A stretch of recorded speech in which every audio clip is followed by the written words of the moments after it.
Let's talk about this capital for entrepreneurs and small businesses, because that's been a really important part of your mandate here as Vice President. But little do a lot of people know, you were doing this long before you even got to the White House. You have been a huge proponent about entrepreneurship dollars and stuff that's available now, and a lot of people are not aware. There's a lot of, like you said, really brilliant people in this audience here who are entrepreneurs. The minds in this room is really starving, man. It's really sharp people here, right? And if they only knew what was available for them. Tell us more about this work for small business and entrepreneurs. So like you said, Steve, when I was in the United States Senate, I actually was responsible with a group of the senators for getting $12 billion more into our community banks. So the importance of community banks is they are, as they are called, they're in the community, led by members of the community. They are people who understand the capacity of the community, the needs of the community, the culture of the community. They are folks who, unlike the big banks, will see the dream that an individual has for what is possible.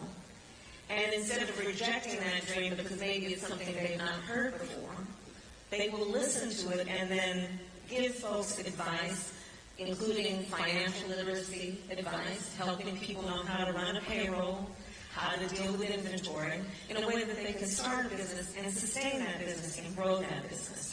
So the money that we are putting in community banks is intentional in that it is there that we believe there is going to be the greatest opportunity for folks in the community to actually do the work that's about entrepreneurship.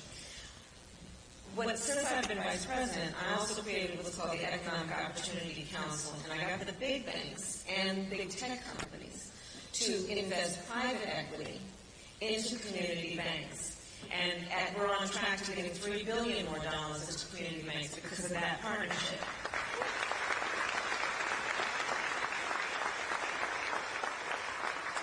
And there's a specific piece of that that's very important.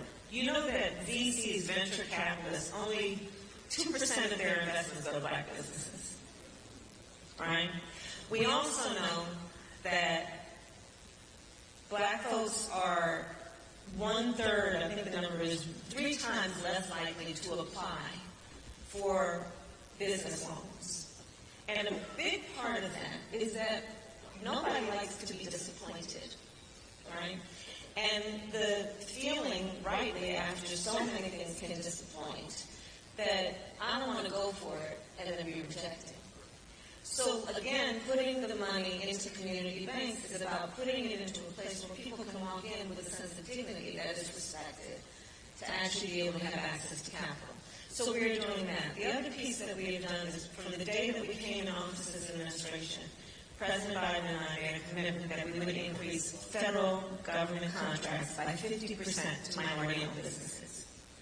And understand what that means. Once you get a federal contract, it's usually for 5 years, and you can renew it for 10, 20, 30 years. So, see, unless somebody messes that thing up, it's yours for a very long time, which is going to be a source of incredible wealth-growing opportunity for yourself, for your family, and for your community. So these are some of the things we've done around access to capital to address the disparities that have for too long existed. And I put this all in the context of another reason I'm doing this tour. Since we came in office, we passed the bipartisan infrastructure law. We are putting billions of dollars on the streets of America to upgrade sidewalks, roads, bridges, freeways. Do you know that over 90% of construction companies employ 20 or fewer people? Those are small businesses. Think about, we are putting over $1 trillion by my calculation on the streets of America over the next 10 years to invest in a clean energy economy, adaptation and resilience to extreme climate occurrences, federal contracts. What we are doing with the CHIPS and Science Act, we are investing in semiconductor manufacturing here in the United States because we know, and we learned, we didn't know before during the pandemic, this supply chain thing can really mess you up.